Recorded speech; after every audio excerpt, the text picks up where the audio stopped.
the best choice is standing in front of you. I cannot be recommending people who failed you and you call them, is it a better choice? No.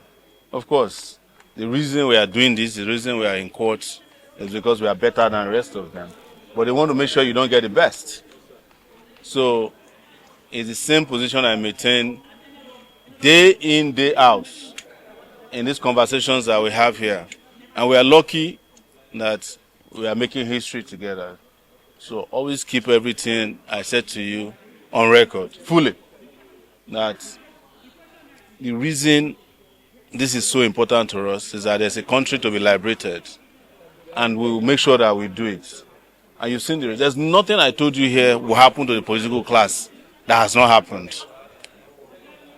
Including parties, coalitions that are forming and coalitions that are falling apart, and new parties that are emerging as politicians get more and more desperate.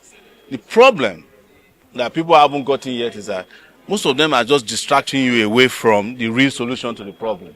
And one of their strategies is to keep us tied down in court. You have seen it now. What I've been telling you, that their plan from day one when they dreamt of this thing was that seize his passport, when he gets it back, find another charge, and they brought this one up, and they got the judge, got the lawyer, and everybody. But they did not anticipate that we'll be growing stronger and stronger every day. When we came this morning, you must have seen the manner they were upset that we are coming to court, because they knew they were going to do what they did today. When you see them doing, you can tell from the morning time, the way they behave at the gate, when they have something bad to do.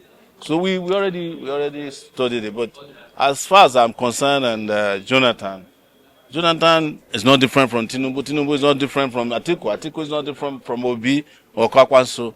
We are the ones who are different. And that is the idea that they are afraid of in all this struggle that you are seeing. If any one of them was in power, I would still be here, because they can't tolerate progressive ideas that can liberate the country. Yes.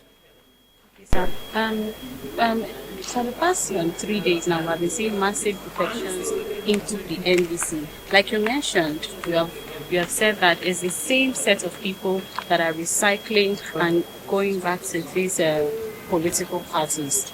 Now, what do you think about defections? Akpabio has said one person defected 3 times in the past 2 to 3 months. I think Akpabio has defected more times than anybody in this country. So what moral authority does he have?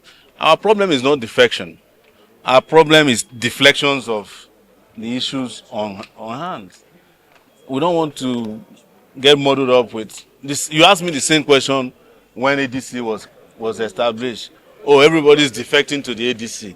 So there's no need to pay attention to or pay mind to all those irrelevant political movements or moves.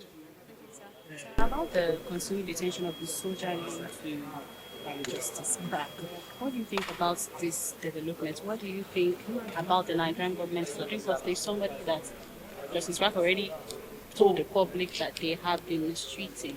What do you think about, and considering this is a democratic government? Well, it's quite, we have already told you that you are not in a democracy. We are in a MORONTOCRACY.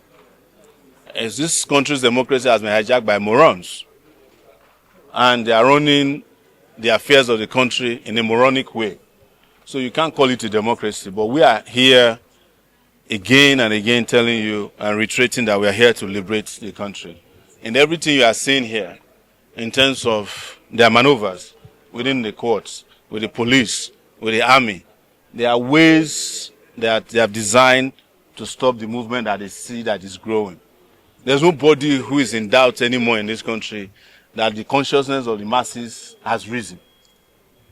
Nobody in the history of this country that I know of has ever visited the Ministry of Justice. We did it on Monday. And they know when they see these numbers that the numbers here are small compared to the people who are angry outside. And the ones outside are just waiting to connect with the ones that you see here. And a full-blown revolution will engulf this country. I don't know the dates, but I have no doubt that this country will experience a revolution. That the system of oppression, of corruption and incompetence and the wickedness that we have seen with those in power is not sustainable. That I know for sure. Sir, yes. What is your reaction to the cause by ZLP chairman that the AGF should resign for the putting pressure on INEC to register political parties?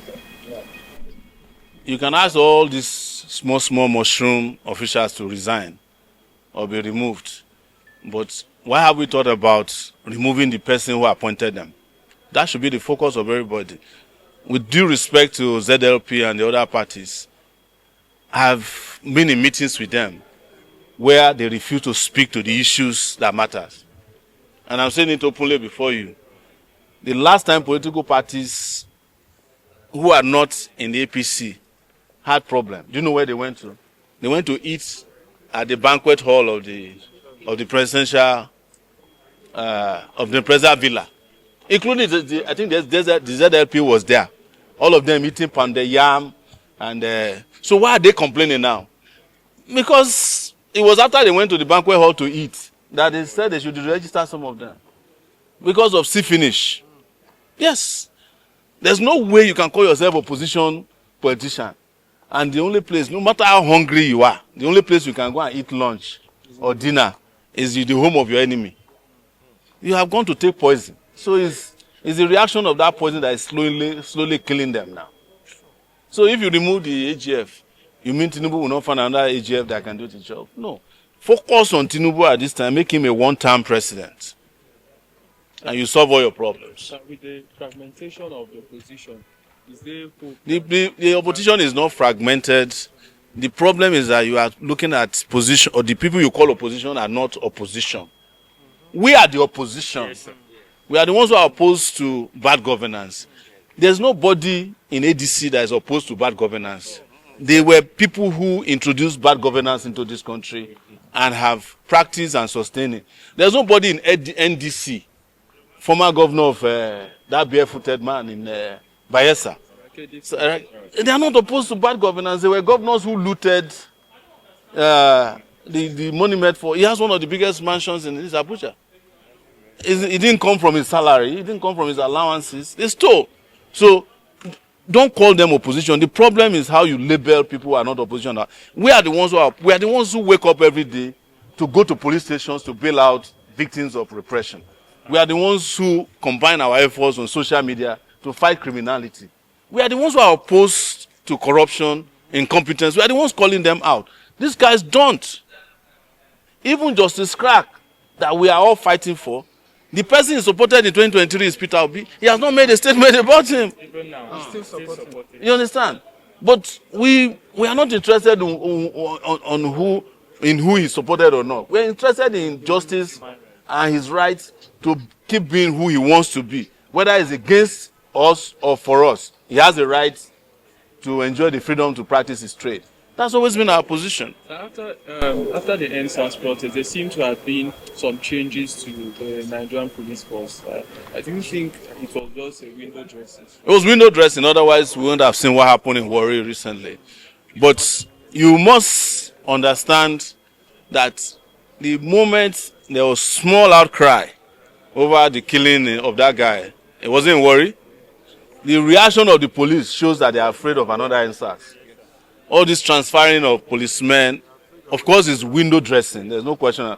But it is driven by the fundamental or motor fear that another NSAS can happen. But people, they are expecting NSAS, but we have already done end bad governance, and end something is coming again. Yes. Oshiomhole hasn't had a chance to go and rub feet again, and Akpabio, it has to be something about privilege. It doesn't have anything to do with you, so don't bog me down with commenting. There's no fight.